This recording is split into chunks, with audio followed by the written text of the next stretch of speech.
de junho de 2017. Com um gol polêmico e Vanderlei iluminado, Santos bate Palmeiras e vence primeiro clássico do ano. Conmebol sorteia confrontos da Libertadores e Peixe e Verdão podem se cruzar nas quartas de final. Corinthians segura a pressão do Cruzeiro no fim do jogo, vence e chega a aproveitamento recorde na era dos pontos corridos. São Paulo não sai do zero com o Sport, pontuação como visitante preocupa a Ceni. E ainda as reapresentações de Santos e Corinthians e Palmeiras anuncia oficialmente a chegada de Bruno Henrique. Olá, olá, muito boa noite. Em uma noite inspirada dos goleiros Vanderlei e Fernando Praz, de estreia também do Levir Coupe no comando do Santos e de lances polêmicos da arbitragem, o Peixe recebeu o Palmeiras na Vila Belmiro tentando a primeira vitória em clássicos nessa temporada. Com um gol duvidoso de Kaique, o Peixe conseguiu encerrar o jejum e embalar no campeonato. Do lado palmeirense, o técnico Cuca ficou satisfeito com o desempenho do time, mas lamentou o resultado que deixa o Verdão em 15º lugar na tabela de classificação. A estreia de Levir Coupe, a volta do camisa 10 Lucas Lima. Vila Belmiro cheia e 100% santista. Ingredientes da receita para fazer o Peixe voltar a ganhar um clássico. Para ter Lucas Lima de volta, o novo técnico tirou do time Vitor Bueno, que não vinha bem desde a época de Dorival, e manteve a velocidade de Copete e Bruno Henrique pelas pontas. A combinação quase fez o Santos abrir o placar logo de cara. Não fosse Bruno Henrique ter se atrapalhado na hora de dominar a bola lançada por Copete, a vida de Fernando Praz certamente seria mais complicada nesse lance. O Santos de Levir Coupe marca em cima, tenta não dar espaço, fica mais com a bola, mas as melhores chances são do Palmeiras. Primeiro foi Tietê que assustou. Depois Roger Guedes acertou o travessão. E por fim, Guerra colocou a bola na cabeça de William, que fez Vanderlei trabalhar para impedir o gol alviverde. Quem viu o primeiro lance de perigo do segundo tempo, com Guerra obrigando Vanderlei a fazer outra grande defesa, pensou que a etapa final seria do mesmo jeito que a primeira. Mas não foi. Jogadaça de Jean Mota, que achou Kaique sozinho para empurrar para a rede e fazer explodir a Vila Belmiro. O Palmeiras reclamou de falta em Edu Dracena no lance do gol. Eu procurei o espaço, né? Fiz a movimentação, no meu ver, correta. Tentei sair da marcação, né? Fui pro lado direito primeiro e quando eu vi que o Jean ia fazer o passe, eu fui na diagonal. E é uma jogada usual nossa, o Jean já sabe. E quando eu vi ele estava no chão, bola na minha frente, rede, né? Embalado pelo gol e pela torcida, faltou pouco para o Peixe fazer o segundo na sequência. Fernando Praz pegou primeiro uma cabeçada de Lucas Veríssimo. Depois foi buscar no ângulo outra dada por David Braz. Mas o goleiro do Palmeiras não foi o único a brilhar com grandes defesas. O Verdão cresceu no jogo em busca do empate e Vanderlei fez toda a diferença para impedi-lo. Ele pegou o chute de Guerra, espalmou o de Roger Guedes e fez uma defesaça a queima-roupa na bola desviada por William. Foi realmente uma atuação de gala. E eu acho que ele certamente o Tite está observando, isso aí você pode ter certeza. Ele é um dos nomes para ser convocado, tenha certeza disso. Agora, sei lá, tomara que isso aconteça, né? Não enquanto eu for técnico do Santos. Nós vamos perder o goleiro. Então quer dizer que Levir não quer que nenhum santista seja convocado para a seleção enquanto ele estiver aqui, certo? Não é bem assim. Você acha que eu vou ter que responder? Falando sério, tá? Você acha que eu vou ter que responder isso? Eu vou falar uns 3 nomes e vou deixar todo mundo comigo os outros, né? Seria isso? Acho que todos deveriam ir para a seleção. Esses são os craques. Oh, putz. Ah, meu Deus do céu, cara. Eu tô fazendo força para ser sério, cara, mas eu não consigo. Não consigo. Realmente, sério não é o jeito de Levir. Olha só como é que ele respondeu a pergunta sobre a suposta discussão entre Elano e Cuca. O Cuca nem veio com a calça hoje também, nem a calça dele. O Cuca está mais discreto, está tranquilo. Não acredito que o Cuca foi lá brigar com alguém, não acredito. Eu vou falar com o pai do Cuca lá em Santa Felicidade, cara, a família dele, eu conheço os pais dele. E foi assim, com muito bom humor, que Leverkusen estreou no Santos. Uma estreia com vitória, que teve Vanderlei como grande herói e que acabou com um jejum, já que o Santos não tinha vencido nenhum clássico nesta temporada. De quebra, o resultado levou o Santos a subir 5 posições na tabela. E agora o Peixe é o 5º colocado no Brasileirão. Já o Palmeiras está lá embaixo, é o 15º colocado. O atual campeão brasileiro está apenas 1 ponto à frente da zona de rebaixamento. Foi um jogo muito disputado e clássico, vitória 1-0. Não há o que falar assim, eu estou muito feliz pelo resultado, porque a vitória, além de projetar o time, sobe o time, né, deixa um ambiente muito descontraído e aumenta a confiança do torcedor. Então, juntos, eu tenho falado isso, juntos nós vamos chegar. Eu não me lembro assim de eu ter vindo aqui na Vila Belmiro com nenhum time e ter tido tantas ocasiões de gol. 12, 13, 15 finalizações, a maioria delas certas. E o Vanderlei estava numa noite inspiradíssima, é um grande goleiro, assim como o Fernando. Acabou sendo decisivo, né? Então, mesmo com a derrota, né, agora é moda falar, o desempenho foi bom. Foi muito bom, foi acima do que um time precisa para conseguir pelo menos um empate. E infelizmente não veio. Você já viu os lances? Como é que você avalia? Você acha que o Palmeiras de fato foi prejudicado pela arbitragem aqui? Eu fui falar com o Hilton quando acabou. Eu gosto muito dele, gosto do Castro também. Os dois são de Goiânia. Eu acho eles bons demais. Mas o lance é capital, né? Eu acho que a bola, quando o Edu sofre a falta, não é do juiz. Ele está acompanhando o cruzamento, é do quarto árbitro que está de frente. Ele tem a visão certa do jogo. Foi com ele que eu falei quando acabou. Você tem que ajudar, a favor ou contra. É o quarto árbitro atrás do gol, ele tem uma visão privilegiada, né? E poderia ter dado a falta, mas vida que segue. Hoje eles erraram contra nós, amanhã vão errar a favor. Não são más pessoas, não. São boas pessoas e bons árbitros. Infelizmente aconteceu. E na noite que ficou marcada por mais uma derrota do Palmeiras no Campeonato Brasileiro, a equipe conheceu seu adversário na Copa Libertadores da América. Será o Barcelona de Guayaquil, com a primeira partida acontecendo fora de casa. Acompanhei o Barcelona, de jogar, tem uma influência muito grande do fator torcida em casa. É uma equipe difícil, não tem, né? Você ia pegar o Nacional do Uruguai, um Atlético Paranaense, qualquer time que se fosse buscar agora aí, é difícil, né? Agora a gente tem que estar bem preparado. Eu acho que a gente está no caminho certo para estar numa preparação ainda melhor dia 5. Grande noite para você que acompanha o Gazeta Esportiva. Eu sei que tem diferença da maneira de ver o jogo. Quem está no campo vê por um ângulo, quem está em cima vê por outro ângulo. Mas é o mesmo jogo. E já é a segunda vez que eu vejo o Cuca dar entrevista depois de uma partida do Palmeiras e que eu tenho a sensação de que eu vi um outro jogo. Talvez eu esteja precisando trocar os meus óculos. Porque ele falou assim, foi o melhor jogo, assim como já tinha sido contra o Atlético Mineiro 0-0. Finalizamos 13, 14, 15 vezes. 15 chances de gol.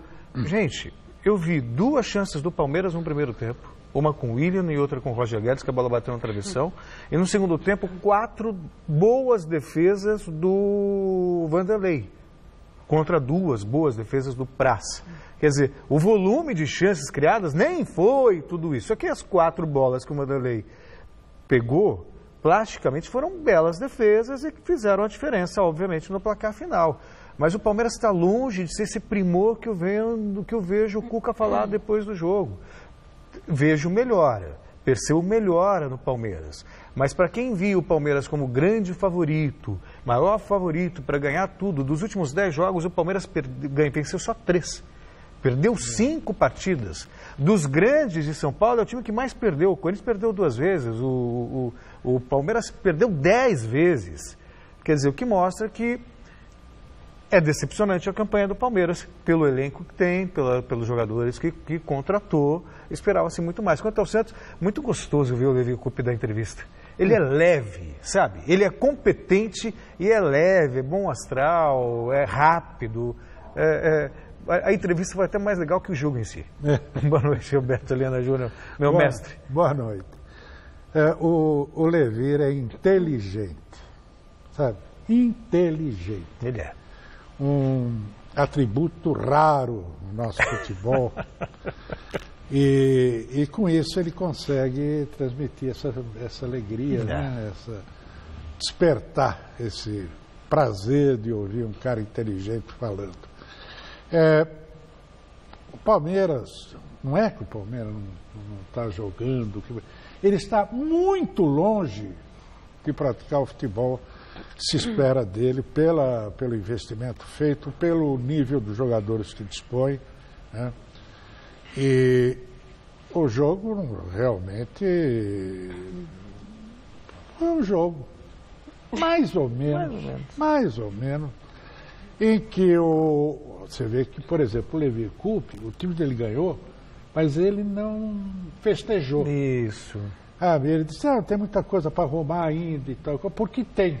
O Santos também não está jogando futebol, que lhe é peculiar, né? Agora, o Palmeiras está muito longe. E eu vejo um problema gravíssimo. O Palmeiras ontem entrou com 3 zagueiros.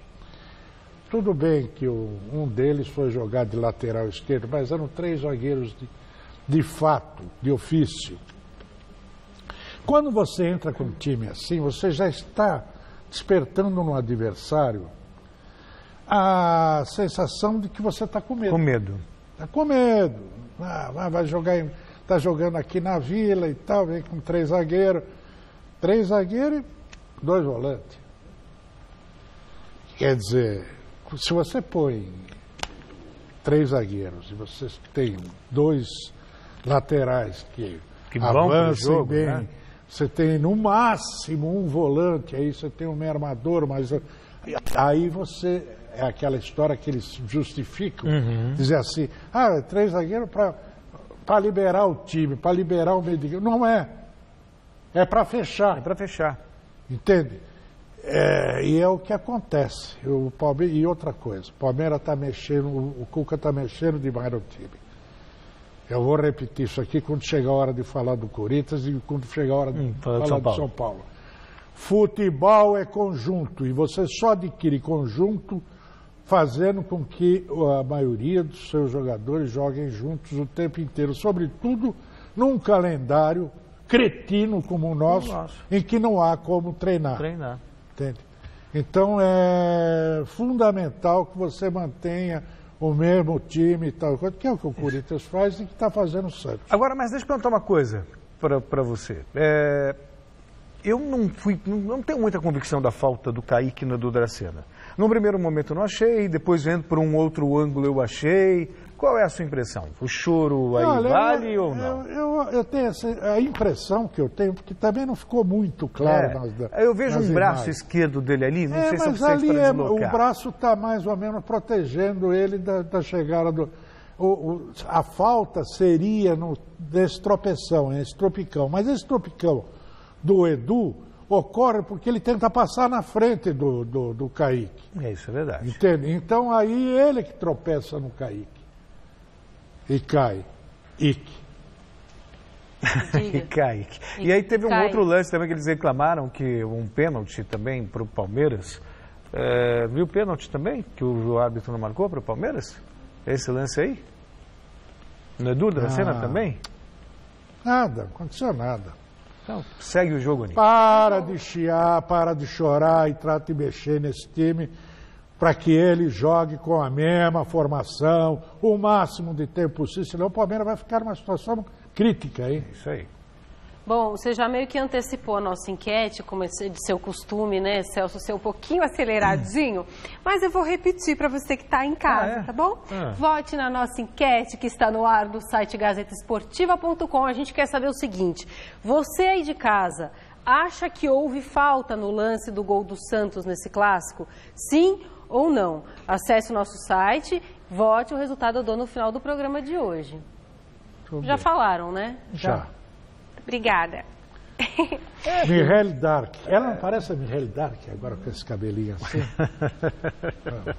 Atriz francesa dos anos 60, 70, que era uma beleza. Vamos pra cá. Gente, o Corinthians continua impossível lá no Campeonato Brasileiro, viu? Ontem a vítima da vez foi o Cruzeiro, que perdeu de 1-0 e manteve o timão lá na liderança isolada da competição. Confira os melhores momentos com a narração dele, Osmar Garrafa. Autoriza Leandro Pedro Voaden, bola rolando em Itaquera. Campeonato Brasileiro aqui na Arena Corinthians tem Corinthians e Cruzeiro. É o Brasileirão na Gazeta para você. Cruzamento para o Thiago, toque de cabeça era do Ariel Cabral. Pela primeira vez o Cruzeiro chegou, teve liberdade o Cabral, hein? Aí o Romero, boa bola para o Arana, hein? Açucarada, para dentro da área, Fábio! Todo mundo esperando um cruzamento, o Fábio também, e ele foi obrigado a voltar para fazer a defesa. Marquinhos Gabriel, ainda Marquinhos Gabriel, se livrou de 2, de 3, foi para dentro da área, olha o toque pro Jô, apareceu bem ali o Léo para tirar, que jogadaça do Marquinhos Gabriel, hein? Fábio fica preocupado, Jadson autorizado, lá para dentro, toque de cabeça e o gol! Gol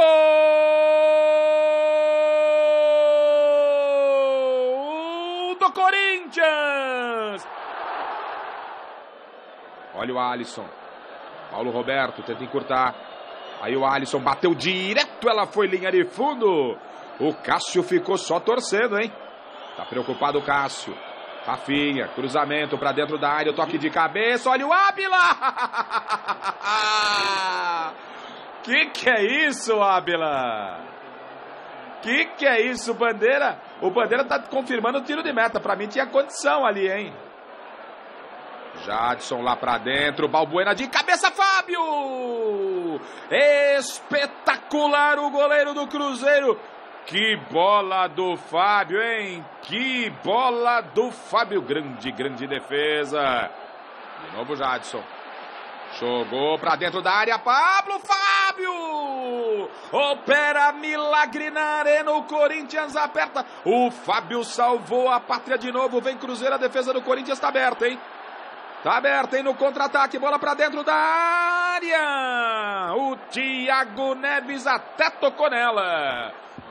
Alisson, olha o Alisson, no toque, a batida, Cássio, a bola passou pelo Balbuena, do jeito que chegando, bateu ali o Diogo, Alisson, Rafael Sobis, se livrou, jogou lá pra dentro, Cássio, espetacular o Cássio, Sobis tentou direto. O Voaden parece que vai pedir a bola, hein? O Voaden vai pedir a bola, hein? Não há tempo para mais nada. Apita Leandro Pedro Voaden. Fim de papo na arena. O Corinthians mais líder do que nunca. Mais 3 pontos na conta que deu. Corinthians líder 1. Cruzeiro 0.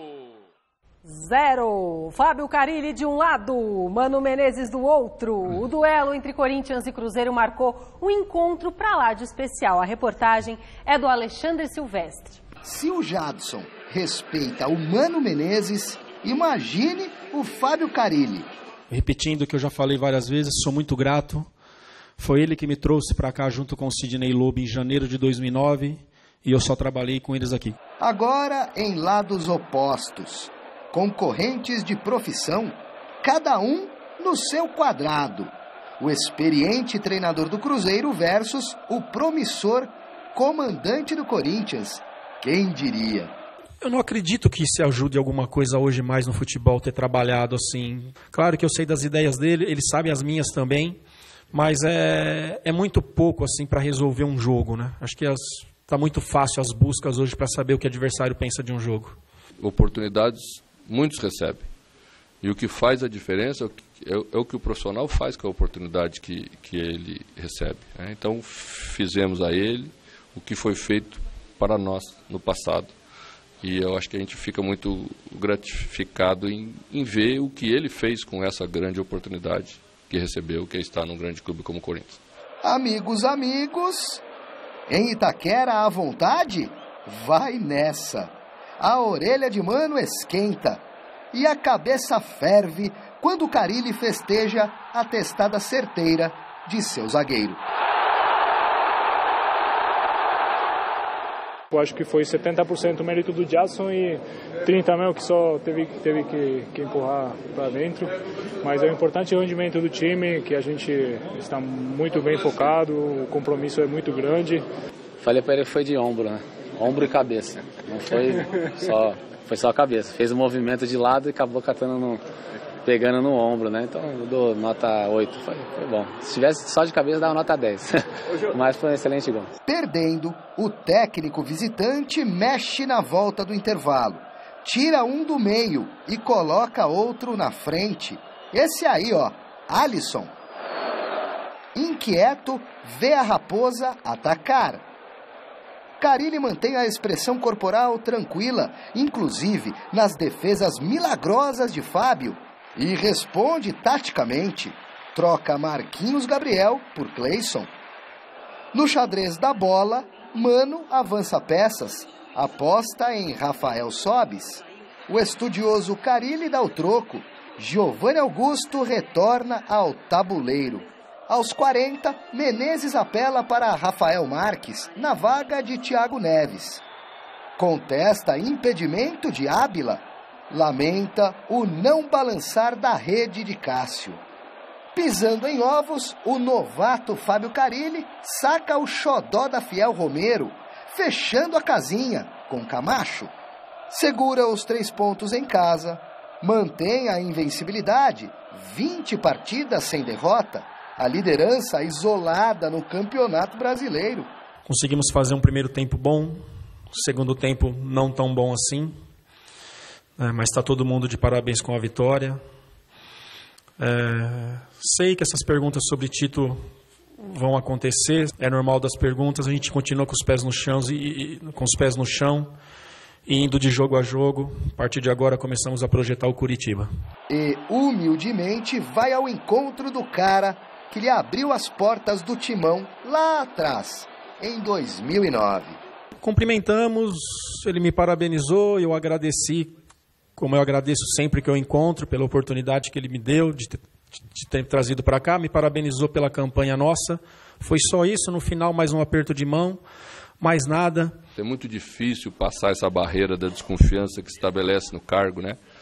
A primeira passagem dele foi, né, a primeira oportunidade que ele assumiu a equipe foi mais difícil, a segunda já a confiança que as pessoas passaram a ter no trabalho dele ajudou muito e certamente o resultado está só confirmando isso. É verdade, mas acho que confiança é fundamental em qualquer área de atuação. E para o treinador também, para ele ganhar confiança, ganhar a credibilidade, né, obter a credibilidade das pessoas olharem para ele e realmente reconhecerem nele um profissional competente. Que muitos de nós já sabíamos, eu sabia dele, por exemplo, a capacidade dele treinar defesas. Ele já treinava o setor defensivo quando o Tite era o técnico, ele cuidava dessa área. E já achava que merecia uma oportunidade antes mesmo. Acho que quando o Tite foi para a seleção brasileira, ele já deveria ter assumido o time. Não aconteceu naquela hora, mas como não aconteceu também com Oswaldo, quando ele era auxiliar do Luxemburgo, assumiu interinamente, depois mandaram ele de volta para o cargo auxiliar, voltou, foi campeão brasileiro, campeão do mundo. Acho que o mesmo pode acontecer com o Carille.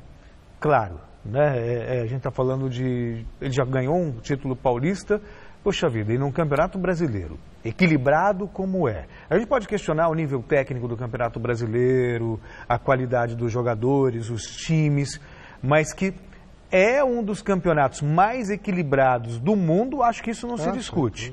E aí você conseguir 6 vitórias logo de cara, sabe? É sensacional, é um feito fantástico. O Carille está de parabéns e não é obra do acaso. O Corinthians está jogando direitinho. Não é aquele time que encanta do ponto de vista do futebol ofensivo, mas melhorou a proposição de jogo, como eles preferem colocar, né? Está efetivo e está organizado taticamente.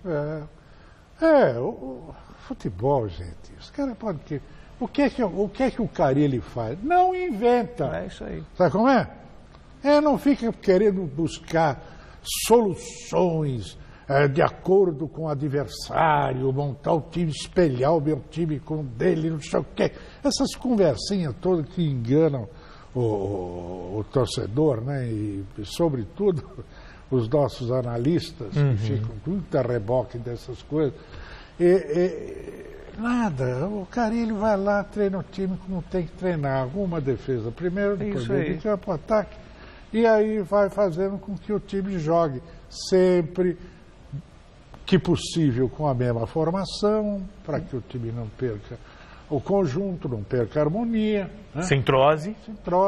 E aí, dependendo do dia, de um jogador estar mais inspirado ou menos o outro e tal, aí você faz uma troca ou outra, mas é por aí, sem invenção.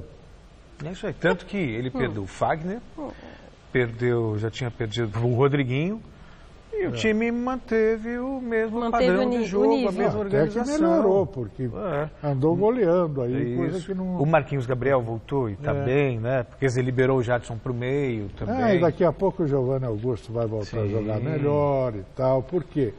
Porque a coisa está estruturada, não fica aquela movimentação aleatória, vai, vem. Mas quem faz isso? Quem faz essa movimentação aleatória? O Rogério Ceni no São Paulo. O Rogério, por exemplo, o Cuca agora está fazendo no Palmeiras. Em geral, os caras fazem isso. Né? Porque eu acho que é por falta de convicção. Então vamos ver o jogo desse moço aí, do Rogério Ceni. Num jogo de baixo nível técnico, poucas chances aí de gols. O São Paulo não foi além de um empate em 0-0, que já tá bom demais pro São Paulo, na Ilha do Retiro contra o Sport. Veja aí como foi. O São Paulo encarou o Sport na Ilha do Retiro e começou pressionando com Tomás logo aos 5 minutos de jogo. Aos 12 foi a vez de Cícero de cabeça ameaçar o gol de Magrão. Os donos da casa chegaram pela primeira vez apenas aos 20 minutos, mas a cabeçada de Ronaldo Alves foi fraquinha. Aos 23, Osvaldo cobrou falta, mas também sem força para complicar Renan Ribeiro. Chance clara mesma para o Sport só aos 37 com André, mas Renan Ribeiro fez grande defesa. O São Paulo respondeu ainda no final da primeira etapa. A conclusão de Lucas Prato passou à esquerda do gol. Aos 8 do segundo tempo, mais uma vez André chegou com perigo e Renan Ribeiro estava lá de novo para frustrar a torcida local. O jogo caiu muito na segunda etapa e só aos 34 aconteceu outra chance de gol. Gilberto, impedido, não conseguiu acertar o cabeceio. O time da casa acordou e quase tirou o 0 do placar com Everton Felipe, mas Renan Ribeiro estava atento.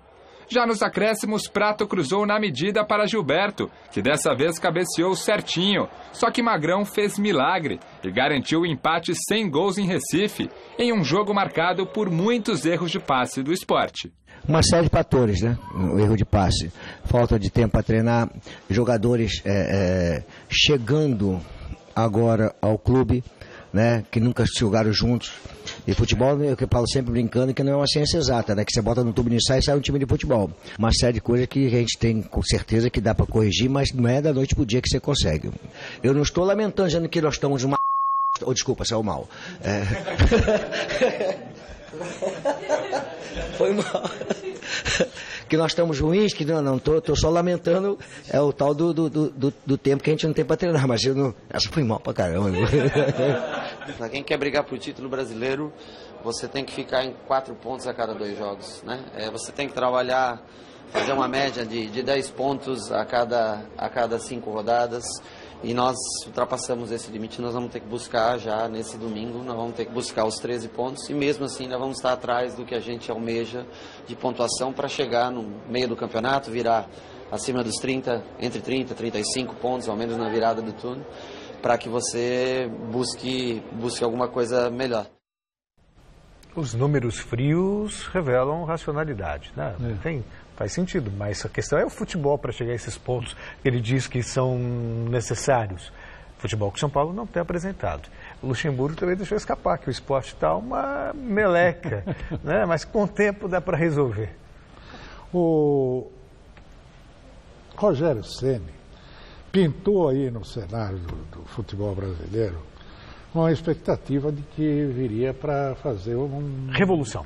Não diria tanto, mas que pelo menos fazer uma mudança no comportamento. Foi lá, conversou com o São Paulo, que é um cara que tem uma clara convicção do futebol ofensivo, né, que gosta. Vejam o que ele fez com a Argentina. Sim. Ele montou o time, um jogo. No segundo jogo agora contra Singapura, ele montou o time com um sistema chamado clássico, sistema antigo, o primórdio do futebol. É 2-3-5. 2 zagueiros, a linha média de 3 e 5 atacantes.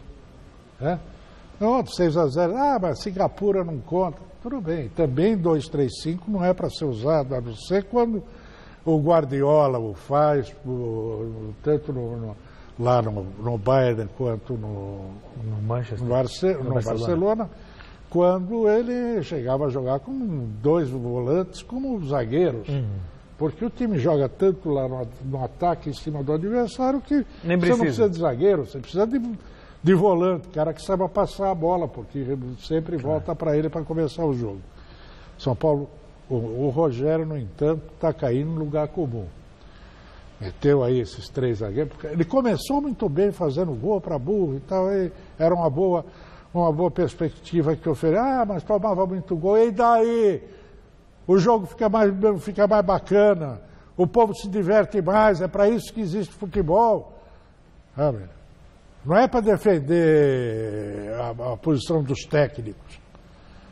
E aí ele começou a refluir, quando o pessoal começou a reclamar, essa turminha toda que está aí, retranqueiros, esses jovens retranqueiros que tem por aí, os caras têm a cabeça... Pragmáticos. E aí ele volta, começa a trazer o time para trás, bota lá 3 zagueiros, já jogou a segunda vez assim, se deu mal nas 2 vezes. 2, 3 volantes? Mas aí 2, 3 volantes, aí começa a contar com os números. Vai cair no lugar comum. De todos os outros treinadores, ou da imensa maioria dos treinadores. Mas a produtividade foi tal...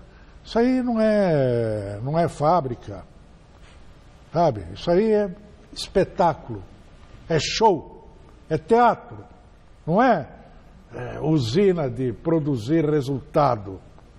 Senão fica essa porcaria que a gente não entende por que é que os clubes brasileiros estão na pindaíba que estão. Porque não tem graça, porque não diverte. E porque todo mundo pensa do mesmo jeitinho, eu não posso perder. Sabe qual é? Não posso perder. Se eu perder, estou roubado. Então, se eu não posso perder, eu tenho que montar lá uma defesa, uma retranca desgraçada, que é para não correr risco.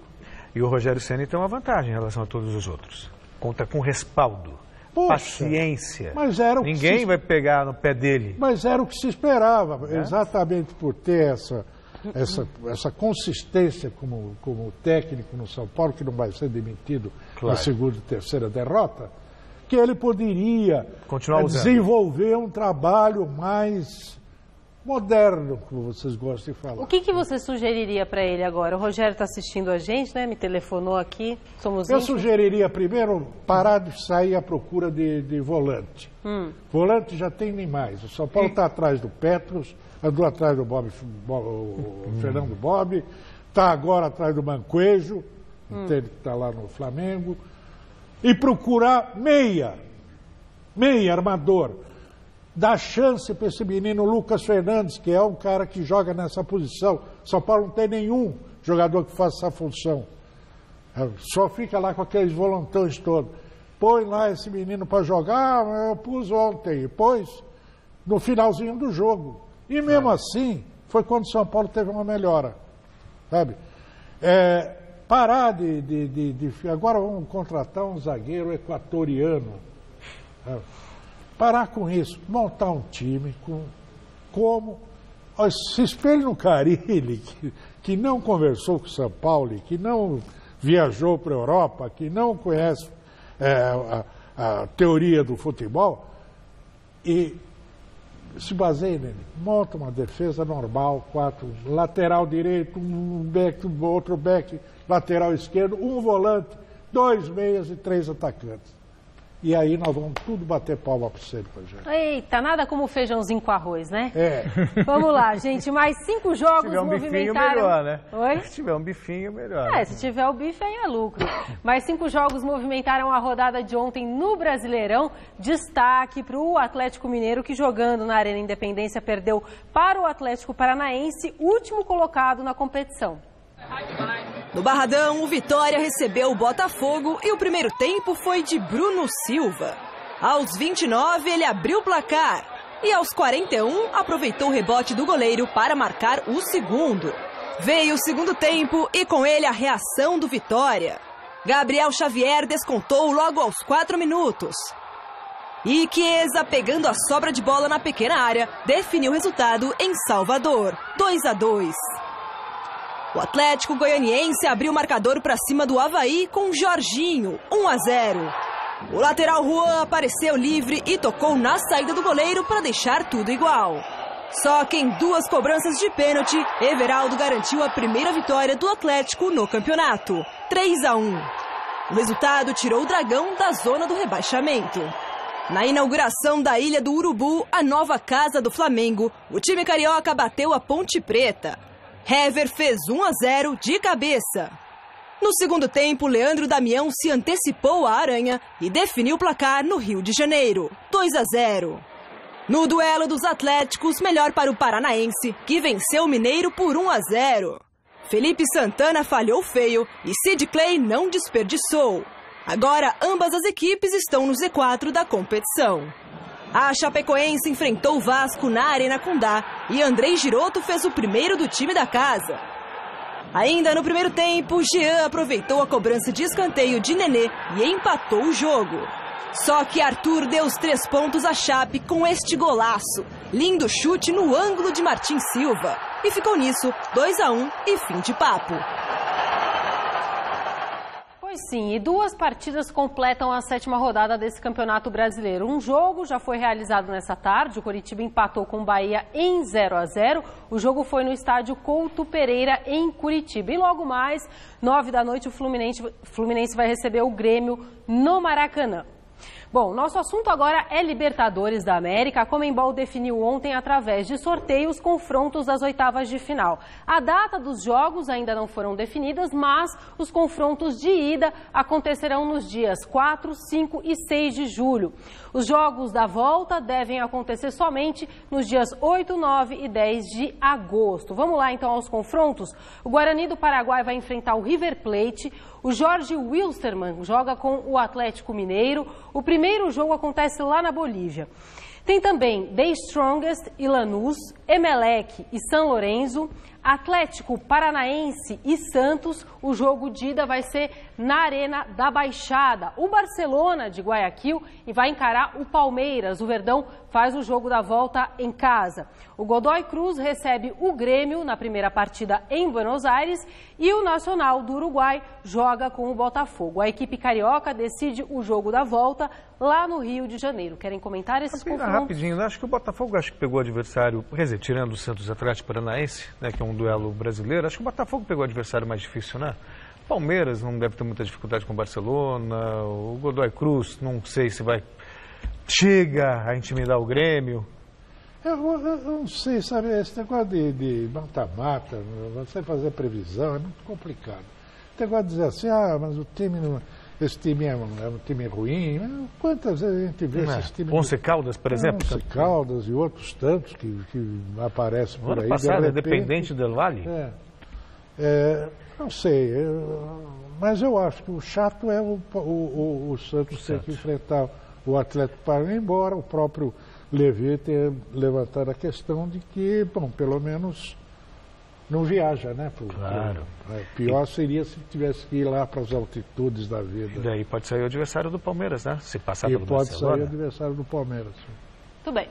Bom, e com a participação de 32 times, a Conmebol sorteou também os confrontos da segunda fase da Copa Sul-Americana. Corinthians, Flamengo e Chapecoense fazem o jogo de volta em casa. Fluminense, Ponte Preta e Sport decidem a classificação fora. Confira os jogos das equipes brasileiras. Vamos lá.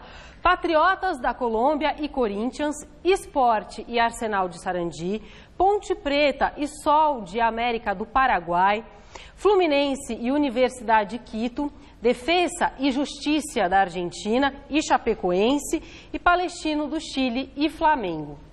Querem comentar os confrontos? Aí é mais tranquilo para os brasileiros, né? Se bem que esse Defensa e Justiça aí já eliminou São Paulo. Então é bom ficar... São Paulo se eliminou, não? É, né? Ó, gente, participem do programa com a gente, viu? Nas redes sociais, twitter.com/Gazeta Esportiva, lá no Facebook é só Gazeta Esportiva. E para você rever os programas, acesse o site da TV Gazeta. O endereço é tvgazeta.com.br. Vamos falar do Corinthians, que é líder, já está de volta ao trabalho. Depois da importante vitória diante do Cruzeiro por 1-0, o Timão começa a se preparar para enfrentar o Coritiba domingo, 11 horas da manhã, lá no Couto Pereira. O repórter Osmar Garrafa esteve no CT Joaquim Grava acompanhando a reapresentação do Timão. É isso, Michele. Os jogadores do Corinthians retornaram às atividades agora à tarde aqui no CT Dr. Joaquim Grava, depois da boa vitória de ontem contra o Cruzeiro, já pensando no compromisso do domingo pela manhã, 11 horas, no Couto Pereira contra o Coritiba. Com a vitória de ontem, o Corinthians chegou à marca de mais de 90% de aproveitamento no Campeonato Brasileiro. Em 7 jogos foram 6 vitórias e um único empate. E vale lembrar que o Corinthians tem 90% de aproveitamento, ou um pouquinho mais, é líder do campeonato, é o único invicto da competição e os favoritos ao título estão na parte baixa da tabela, como Flamengo, Palmeiras a 1 ponto da zona de rebaixamento, o Atlético Mineiro na zona de rebaixamento. E na coletiva nós abordamos esse tema com o goleiro Cássio. Esses números do Corinthians e a campanha dos rivais representam alguma coisa?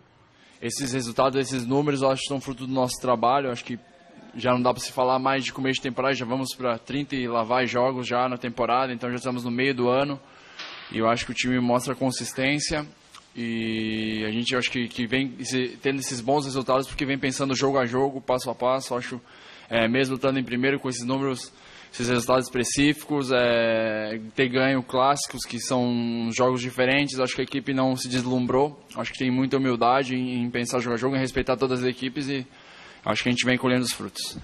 Qual é o segredo do Corinthians? O que você pode destacar? Isso tem feito mesmo diferença para se conquistar título, para chegar nessa campanha? Tem algo assim muito especial que você coloca dentro do trabalho? Eu acho que é o treinador, né? Tem um treinador que tenta organizar bem a equipe. Eu acho que entre o treinador, jogador, eu acho que todo mundo. Acho que primeiro a diretoria que dá tranquilidade para nós trabalharmos aqui. Já passou por turbulências e algumas coisas e aqui dentro a gente teve muita tranquilidade de trabalhar. Depois vem o treinador que tem total controle do grupo e os jogadores que estão entendendo e estão com o treinador até a morte, como se fala. A boa notícia para o técnico Fábio Carille é que no próximo domingo ele vai poder contar com força máxima. Isto porque Rodriguinho e Fagner, que estavam na seleção brasileira, é verdade que não participaram da atividade desta tarde, se atrasaram no retorno, assim como todos os jogadores que estiveram na seleção, mas amanhã já estarão à disposição e devem retornar à equipe. O Corinthians treina amanhã à tarde e aí sim o técnico Fábio Carille confirma o Corinthians, repito, domingo, 11 da manhã no Couto Pereira contra o Coritiba, na sequência do Campeonato Brasileiro. É isso aí. A Michele hoje não está, não é? Hoje é aniversário do Bruninho. Um beijo para o filho da Michele, que hoje está fazendo 4 anos de vida. Como o tempo voa, meu Deus do céu. Lembro da Michele grávida. Bom, a gente volta a falar do clássico na Vila Belmiro. O repórter Alexandre Silvestre acompanhou a reapresentação do Santos na tarde de hoje e conversou com o herói da vitória nesse clássico, o goleiro Vanderlei. Fala, pessoal, tudo bem por aí? Olha só, o goleiro Vanderlei mais uma vez fechou o gol, vive uma fase sensacional, contribuiu pra caramba para essa vitória do Santos, a primeira em clássicos em 2017. Por que demorou tanto, Vanderlei? A gente queria ter essa resposta, né? A gente até queria saber disso. A gente sabe que clássico é muito equilibrado, né? Muito difícil. Ano passado, se eu não me engano, a gente perdeu só um, né? A gente sabia que teria oportunidade em casa, né, com o apoio da torcida de vencer o Palmeiras, ainda mais que é um clássico que já vinha de um longo tempo com uma boa rivalidade, né, que poderia também nos dar uma moral a mais na tabela, né, que foi o que aconteceu. Nossa equipe fez uma grande partida, soube jogar, soube sofrer, e a hora que teve a oportunidade matou ali com o Kaique. Feliz por ter subido na tabela também, né, mas lógico que a gente tem que dar sequência, né, tem um jogo difícil contra a Ponte, a gente tem que procurar vencer mais uma vez. O Santos deu uma bela guinada na tabela do Campeonato Brasileiro, está em 5º lugar, já beirando ali o G4, e vinha de um mau momento, de repente a troca do técnico, o Dorival cai após a derrota para o Corinthians, 3 jogos seguidos, 2 com Elano de interino, 2 vitórias, já com o Leverkusen ganha do Palmeiras. O que aconteceu? Chacoalhou mesmo o elenco? Cara, coisas do futebol, né? Às vezes a gente vê que mudança de técnico dá certo, outras não. Não dá pra explicar isso, né? O Dorival vinha fazendo um grande trabalho. Aconteceu que a gente vivia um mau momento, né? E acabou sobrando para ele. O Elano assumiu também, fez um bom trabalho. A gente conseguiu essas 2 vitórias. O Levi assumiu para o jogo de quarta. Não teve muito tempo de trabalhar, né? De colocar as suas ideias. Mas a gente torce para que ele faça o melhor, né? E junto com a gente ali, a gente possa fazer um grande segundo semestre, né? Que a gente possa chegar bem em todas as competições. Quais são os seus segredos para estar nesse momento espetacular? Acho que não tem segredo não, né? Trabalho, né? Acho que para o goleiro, para todo atleta profissional, o segredo é estar trabalhando o tempo todo, né? Trabalhando bem, estar concentrado e aquilo que você faz no treinamento você conseguir colocar no jogo, né? Acho que isso é o essencial para todo atleta. Você vive a ansiedade de, por exemplo, ser chamado pelo Tite para defender a seleção brasileira? Qualquer atleta vive essa ansiedade, né? Porque é um sonho que todo atleta quer realizar, mas como eu digo sempre, a gente tem que estar bem no clube, né? Fazendo o nosso melhor aqui, porque tem uma comissão técnica coerente, né? Que está observando todos os jogadores ali, e a hora que a oportunidade aparecer, você tem que estar bem para não sair mais de lá, né? Quando você for enfrentar o meu São Paulo, por favor, tome uns 2 frangos. Meu Deus do céu, não quero nem gol nem frango, é melhor a gente ganhar. Deixa só, vai. Não, nem nós, nem o goleiro não. A gente sempre fala que a gente não torce pra goleiro nenhum tomar frango, né? São companheiros de trabalho. A gente espera vencer o São Paulo. Foi só uma brincadeira, hein, cara? Não, tranquilo, não tem erro não. Obrigado, Vanderlei. Fica com Deus. O próximo jogo do Peixe é sábado, aonde? No Pacaembu. A gente já convidou toda a torcida pra estar comparecendo, que a gente vai fazer um grande trabalho. 9 da noite, diante da Ponte Preta. Um abraço, boa noite. Poxa, não é nem um exagero, não, falar no Vanderlei na seleção brasileira. Tem feito ótimos jogos. Faz tempo. Faz tempo. É um belíssimo goleiro, muito frio. Ágil. Se coloca muito bem. Não tem razão para não merecer uma chance da seleção. Mesmo porque alguns dos goleiros convocados não têm tido essa performance que teve o Vanderlei, né? Vamos aguardar, né? O Tite falou que ainda tem possibilidade de surpresas aí, né? Aguardemos. O Palmeiras tem pouco tempo aí para esquecer essa derrota de ontem, né? Contra o Santos. No final de semana, o Verdão vai a Salvador pegar o Bahia no 5º jogo fora de casa em 8 rodadas nesse Campeonato Brasileiro. Por isso, o repórter Adriano Dolfi acompanhou a reapresentação do Verdão e tem mais informações. No dia seguinte, a derrota no Clássico para o Santos, à tarde aqui na Academia de Futebol, foi da confirmação da chegada de mais um reforço para a sequência da temporada. O volante Bruno Henrique acertou a situação, fica no clube até o ano de 2020. Inicialmente seria um contrato de empréstimo, mas a diretoria do Palmeiras decidiu ficar com o jogador em definitivo. A tarde também foi de explicações, já que a equipe está com apenas 7 pontos em 7 partidas disputadas. O jogador Edu Dracena acabou relembrando os lances em que foi protagonista das maiores polêmicas no Clássico. O gol do Santos, em que teria sofrido uma falta do jogador Kaique, e também o lance aos 47 minutos do segundo tempo, em que teria sofrido o pênalti do zagueiro Lucas Veríssimo. Então vamos por parte. Primeiro lance, estava na frente do Kaique, eu não teria o porquê de cair ali, simular uma falta, né? Até porque a gente sabe que o juiz poderia dar ou não dar. Eu estava inteiro na bola, onde que ele tocou no meu pé e por cima ainda me empurrou. E isso acaba me desequilibrando e acaba com que eu caindo e ele fazendo o gol, sozinho ali. Eu acredito, se fosse ao contrário, eu acho que ele daria um pênalti ali para a equipe do Santos. E com relação ao segundo lance, é nítido isso também, eu estava inteiro na bola, eu poderia acertar a bola, que eu ia de encontro a ela, e senti um puxão muito forte que acaba me desequilibrando e acaba não que eu alcançando a bola. Então foram lances capitais que eu acredito que influenciou diretamente ao resultado. E a diretoria do Palmeiras anunciou que vai antecipar a viagem para Salvador, já que no domingo tem um confronto com o Bahia na Arena Fonte Nova. A viagem, que seria inicialmente no sábado, foi antecipada para esta sexta-feira. Fato é que todo o elenco e também a comissão técnica estão preocupados com a atual situação da equipe. Apenas 7 pontos em 7 jogos disputados e 12 pontos de vantagem para o líder Corinthians. O técnico Cuca falou sobre essa chance de título e também sobre essa distância para o atual líder do campeonato. Nós temos que pôr o trem no trilho e depois embalar. A hora que ele embalar fica difícil você sair do trilho, né? Então o caminho é esse, é pôr o trem no trilho. Eu acho que a gente está conseguindo devagarzinho. Vai ter momentos de parada em algumas estações, né?